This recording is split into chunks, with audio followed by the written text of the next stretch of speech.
meneladani Nabi Ibrahim.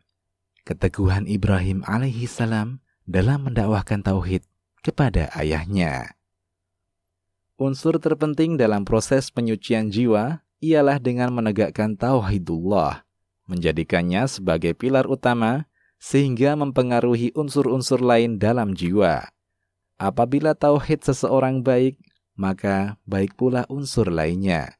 Demikian sebaliknya, apabila tauhid seseorang buruk, hal itu pun akan sangat berpengaruh dalam setiap gerak langkah kehidupannya.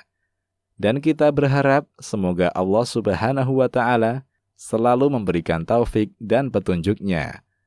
Dalam mempelajari perjalanan hidup Nabi Ibrahim alaihissalam, kita akan mendapatkan diri beliau sebagai insan yang sangat teguh dan gigih dalam menegakkan hak Allah Subhanahu wa Ta'ala yang agung, yakni tauhid.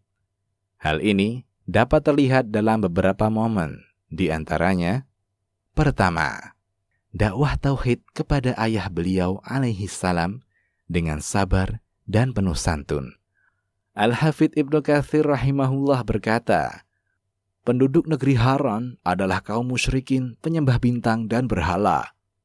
Seluruh penduduk bumi adalah orang-orang kafir kecuali Ibrahim alaihissalam, istrinya dan kemenakannya, yaitu Nabi Lut alaihissalam. Ibrahim alaihissalam terpilih menjadi hamba Allah Subhanahu wa Ta'ala yang menghapus kesyirikan tersebut dan menghilangkan kebatilan-kebatilan yang sesat. Allah Subhanahu wa Ta'ala telah menganugerahkan kepadanya kegigihan sejak masa kecilnya. Beliau diangkat menjadi Rasul dan Allah Subhanahu wa Ta'ala memilihnya sebagai kekasih Allah Subhanahu wa Ta'ala pada masa berikutnya. Awal dakwah tauhid yang beliau alaihissalam tegakkan ialah diarahkan kepada ayahnya, karena ia seorang penyembah berhala dan yang paling berhak untuk diberi nasihat. Al-Bidayah wan Nihayah. Syekh As-Sa'di rahimahullah berkata, Ibrahim alaihissalam adalah sebaik-baik para nabi setelah Nabi Muhammad sallallahu alaihi wasallam, yang telah Allah Subhanahu wa Ta'ala jadikan kenabian pada anak keturunannya. Dan kepada mereka diturunkan kitab-kitab suci. Dia telah mengajak manusia menuju Allah Subhanahu wa Ta'ala, bersabar terhadap siksa yang ia dapatkan dalam perjalanan dakwahnya. Ia mengajak orang-orang yang dekat dengannya dan orang-orang yang jauh. Ia bersungguh-sungguh dalam berdakwah terhadap ayahnya bagaimanapun caranya. Tafsir As-Sa'di. Allah Subhanahu wa Ta'ala berfirman, ingatlah ketika ia berkata kepada ayahnya, wahai ayahku, mengapa engkau menyembah sesuatu yang tidak mendengar, tidak melihat, dan tidak dapat menolong engkau sedikit pun? Lihatlah bagaimana Nabi Ibrahim alaihissalam mendakwahkan tauhid kepada ayahnya dengan ungkapan sangat lembut dan ucapan yang baik untuk menjelaskan kebatilan dalam perbuatan syirik yang dilakukannya. Tafsir As-Sa'di. Penolakan ayahnya terhadap dakwah itu tidak menyurutkan semangat serta sikap sayang terhadap ayahnya dengan tetap akan memintakan ampunan, sekalipun permohonan ampun itu tidak dibenarkan oleh Allah Subhanahu wa Ta'ala. Disebutkan dalam firman-Nya, dan permintaan ampun dari Ibrahim kepada Allah untuk ayahnya tidak lain hanyalah karena suatu janji yang telah diikrarkan kepada ayahnya itu. Maka, tatkala jelas bagi Ibrahim bahwa ayahnya adalah musuh Allah Subhanahu wa Ta'ala, maka Ibrahim berlepas diri darinya.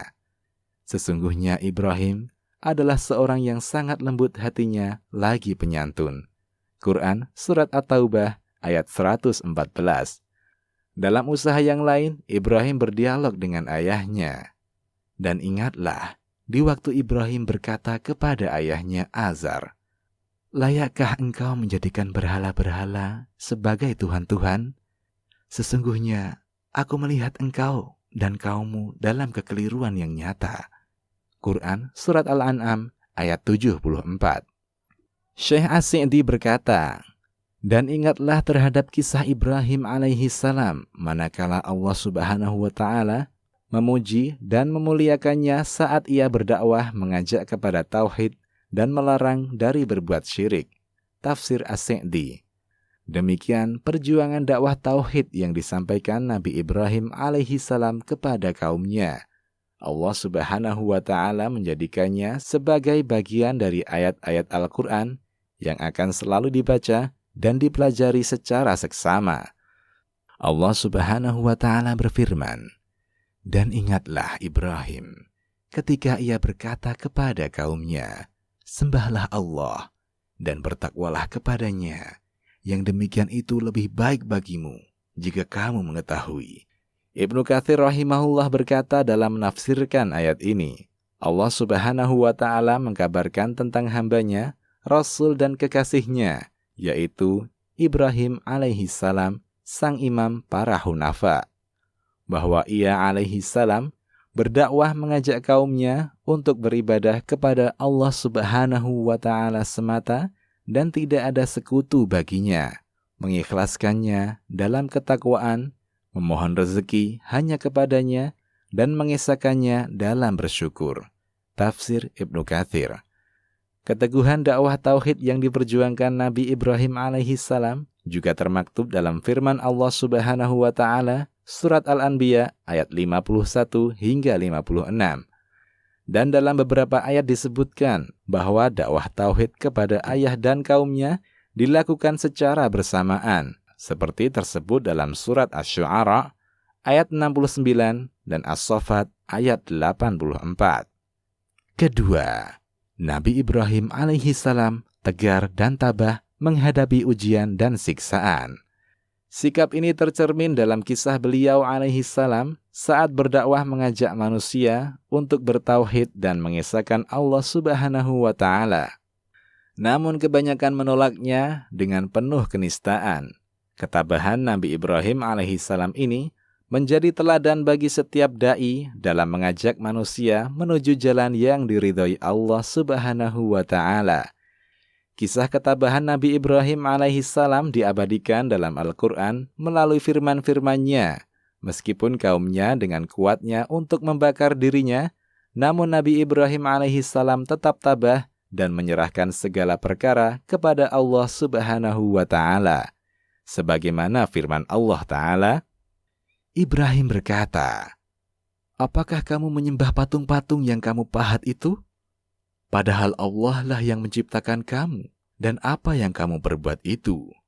Mereka berkata, "Dirikanlah suatu bangunan untuk membakar Ibrahim, lalu lemparkanlah dia ke dalam api yang menyala-nyala itu." Mereka hendak melakukan tipu muslihat kepadanya, maka kami jadikan mereka orang-orang yang hina. Quran Surat As-Saffat ayat 95 hingga 98. As-Suddi rahimahullah berkata, mereka menahannya dalam sebuah rumah. Mereka mengumpulkan kayu bakar, bahkan hingga seorang wanita yang sedang sakit bernazar dengan mengatakan, "Sungguh, jika Allah Subhanahu wa Ta'ala telah memberikan bagiku kesembuhan, maka aku akan mengumpulkan kayu bakar untuk membakar Ibrahim." Setelah kayu bakar terkumpul menjulang tinggi, mereka mulai membakar setiap ujung tepian dari tumpukan itu. Sehingga apabila ada seekor burung yang terbang di atasnya, niscaya ia akan hangus terbakar. Mereka mendatangi Nabi Ibrahim alaihi salam, kemudian mengusungnya sampai di puncak tumpukan tinggi kayu bakar tersebut. Riwayat lain menyebutkan, ia diletakkan dalam ujung manjanik. Nabi Ibrahim alaihi salam mengangkat kepalanya menghadap langit. Maka langit, bumi, gunung-gunung, dan para malaikat berkata, "Wahai Rabb, sesungguhnya Ibrahim akan dibakar karena memperjuangkan hak-Mu." Nabi Ibrahim berkata, "Ya Allah, Engkau Maha Esa di atas langit, dan aku sendiri di bumi ini.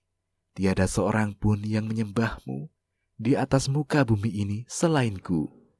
Cukuplah bagiku Engkau sebaik-baik penolong." Fathul Bari. Mereka lantas melemparkan Nabi Ibrahim alaihi salam dalam tumpukan kayu bakar yang tinggi.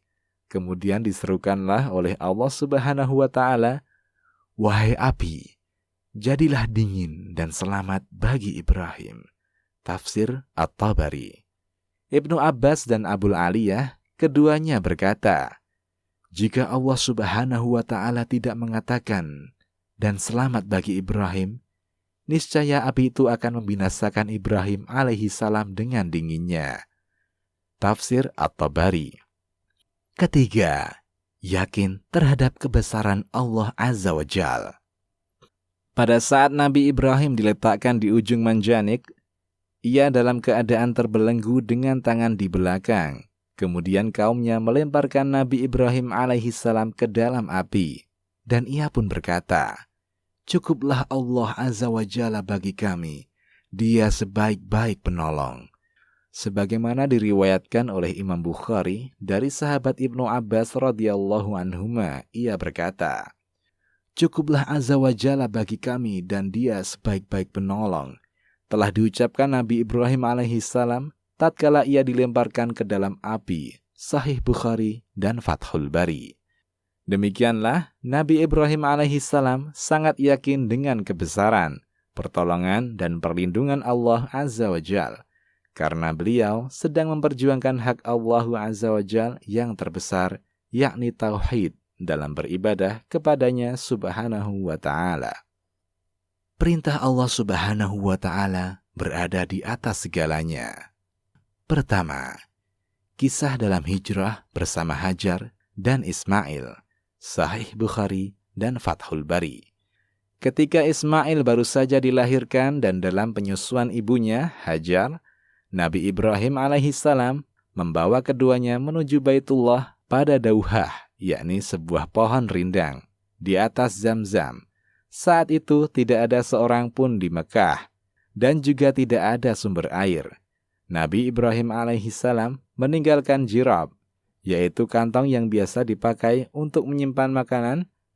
Kantung itu berisi kurma untuk keduanya, juga meninggalkan siqa, yakni wadah air, yang berisi air minum. Kemudian Nabi Ibrahim alaihissalam berpaling dan pergi. Hajar mengikutinya sembari berkata, wahai Ibrahim, kemana engkau akan pergi meninggalkan kami di lembah yang sunyi dan tak berpenghuni ini? Hajar mengulangi pertanyaan itu berkali-kali, namun Ibrahim tidak menoleh, tak pula menghiraukannya. Kemudian Hajar pun bertanya, apakah Allah Subhanahu wa Ta'ala yang telah memerintahkan engkau dengan ini? Ibrahim menjawab, ya. Mendengar jawaban itu, maka Hajar berkata, jika demikian, Allah Subhanahu wa Ta'ala tidak akan meninggalkan kami. Lantas Hajar kembali menuju tempatnya semula. Adapun Ibrahim, ia terus berjalan meninggalkan mereka, sehingga sampai di sebuah tempat yang ia tak dapat lagi melihat istri dan anaknya. Ibrahim pun menghadapkan wajah ke arah Baitullah, seraya menengadahkan tangan dan berdoa, ya Rabb kami, sesungguhnya aku telah menempatkan sebahagian keturunanku di lembah yang tidak mempunyai tanaman-tanaman di dekat rumah engkau, Baitullah yang dihormati. Ya Rabb kami, yang demikian itu, agar mereka mendirikan salat, maka jadikanlah hati sebagian manusia cenderung kepada mereka, dan beri rizkilah mereka dari buah-buahan. Mudah-mudahan mereka bersyukur. Quran Surat Ibrahim ayat 37. Kedua, kisah penyembelihan Ismail. Nabi Ibrahim alaihissalam berdoa, wahai Rabbku, karuniakanlah untukku anak yang saleh. Maka Allah Subhanahu wa Ta'ala memberikan kabar gembira kepadanya dengan kehadiran seorang anak yang mulia lagi penyabar. Dan tatkala anak itu saat mulai beranjak dewasa, berusaha bersama-sama Ibrahim berkata kepadanya, wahai anakku, sesungguhnya aku melihat dalam mimpi bahwa aku menyembelihmu, maka pikirkanlah apa pendapatmu. Ismail menjawab, wahai ayahanda, lakukanlah apa yang diperintahkan oleh Allah Subhanahu wa Ta'ala kepadamu. Insya Allah, engkau akan mendapati diriku termasuk orang-orang yang sabar. Saat keduanya telah berserah diri, dan Ibrahim membaringkan anaknya di atas pelipisnya, nyatalah kesabaran keduanya. Setelah itu, Allah Subhanahu wa Ta'ala memanggilnya, "Wahai Ibrahim, sungguh kamu telah membenarkan mimpi itu. Sesungguhnya demikianlah kami memberi balasan kepada orang-orang yang berbuat baik. Sesungguhnya ini benar-benar suatu ujian yang nyata, dan kami menebus anak itu dengan seekor sembelihan yang besar. Kami abadikan untuk Ibrahim pujian yang baik di kalangan orang-orang yang datang kemudian, yaitu kesejahteraan yang dilimpahkan kepada Ibrahim. Demikianlah Allah Subhanahu wa Ta'ala memberi balasan kepada orang-orang yang berbuat baik. Sesungguhnya ia termasuk hamba Allah Subhanahu wa Ta'ala yang mukmin." Kisah ini dijelaskan di dalam Al-Quran surat As-Saffat ayat 99 hingga 111. Dalam tafsir Al-Qurtubi, Ibnu Abbas berkata, Ibrahim dan Ismail, keduanya taat, tunduk, patuh terhadap perintah Allah Subhanahu wa Ta'ala. Ingatlah, renungkanlah kisah itu ketika keduanya akan melaksanakan perintah Allah Subhanahu wa Ta'ala dengan tulus dan tabah. Sang anak berkata, "Wahai ayahku, kencangkanlah ikatanku agar aku tak lagi bergerak. Wahai ayahku, sing-singkanlah baju engkau agar darahku tidak mengotori bajumu. Maka akan berkurang pahalaku. Dan jika nanti ibu melihat bercak darah itu, niscaya beliau akan bersedih. Dan tajamkanlah pisau ayah, serta percepatlah gerakan pisau itu di leherku, agar terasa lebih ringan bagiku, karena sungguh kematian itu amat dahsyat. Wahai ayah, apabila engkau telah kembali, maka sampaikan salam kekasihku kepada ibunda. Dan apabila bajuku ini ayah pandang baik untuk dibawa pulang, maka lakukanlah." Saat itu, dengan penuh haru, Ibrahim berkata, "Wahai anakku, sungguh engkau adalah anak yang sangat membantu dalam menjalankan perintah Allah Subhanahu wa Ta'ala." Dalam Sahih Qasasul Anbiya, Ibnu Katsir rahimahullah berkata, ini adalah ujian Allah Subhanahu wa Ta'ala atas kekasihnya, yakni Ibrahim alaihi salam, untuk menyembelih putranya yang mulia dan baru terlahir setelah beliau berumur senja. Ujian ini terjadi setelah Allah memerintahkannya untuk meninggalkan Hajar saat Ismail masih menyusui di tempat yang gersang, sunyi, tanpa tumbuhan yang dimakan buahnya, tanpa air, dan tanpa penghuni. Ia taati perintah Allah Subhanahu wa Ta'ala itu, meninggalkan istri dan putranya yang masih kecil dengan keyakinan yang tinggi dan tawakal kepada Allah Subhanahu wa Ta'ala. Maka Allah Subhanahu wa Ta'ala memberikan kepada mereka kemudahan, jalan keluar, serta limpahan rezeki dari arah yang tiada disangka. Setelah semua ujian itu terlampaui, Allah menguji lagi dengan perintahnya untuk menyembelih putranya sendiri, yaitu Ismail alaihi salam. Dan tanpa ragu, Ibrahim menyambut perintah Allah Subhanahu wa Ta'ala itu dan segera mentaatinya. Beliau alaihi salam menyampaikan terlebih dahulu ujian Allah Subhanahu wa Ta'ala tersebut kepada putranya, agar hati Ismail menjadi lapang serta dapat menerimanya, sehingga ujian itu tidak harus dijalankan dengan cara paksa dan menyakitkan. Subhanallah. 3. Perintah Allah Subhanahu wa Ta'ala kepada Ibrahim untuk berkhitan.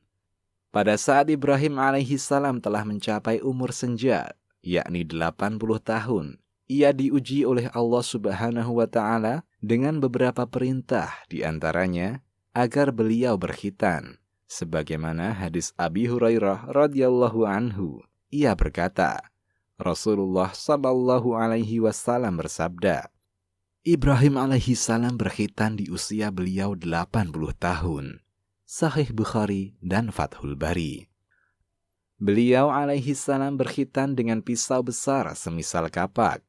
Meskipun terasa sangat berat bagi diri beliau alaihi salam, namun hal itu tidak pernah membuatnya merasa ragu terhadap segala kebaikan perintah Allah Subhanahu wa Ta'ala.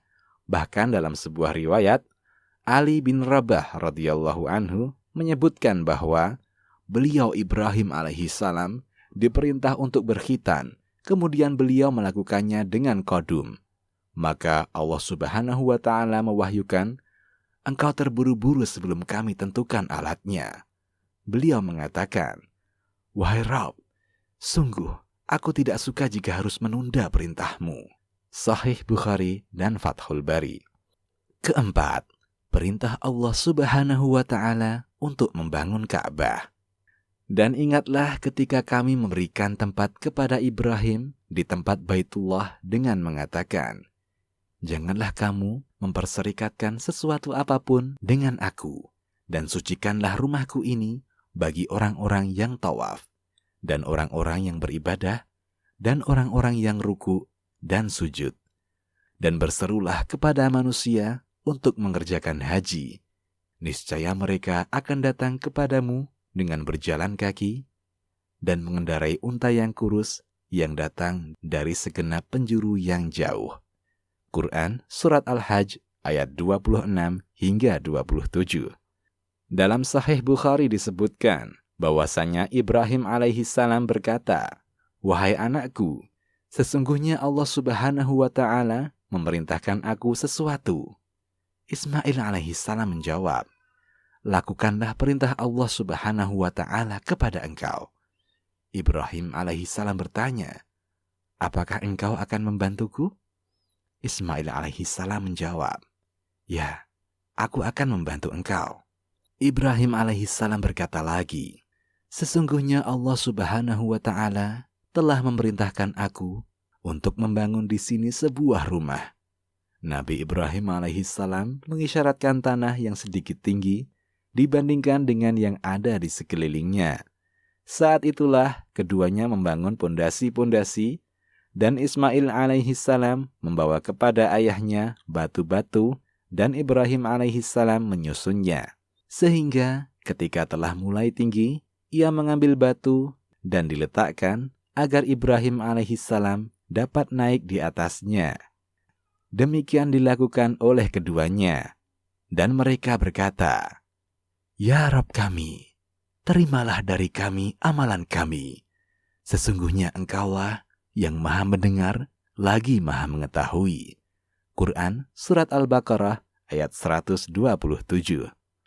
Dari pemaparan kisah-kisah di atas, banyak pelajaran penting dan berharga yang dapat dipetik di antaranya.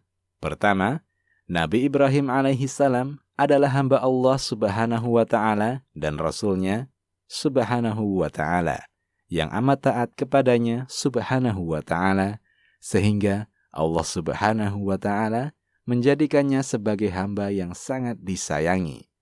Kedua, pilar utama upaya tazkiyatun nufus adalah dalam hal tauhid, dan berdakwah menyeru kepada tauhid merupakan amanat yang dipikul para nabi dan sekaligus menjadi panutan bagi setiap dai.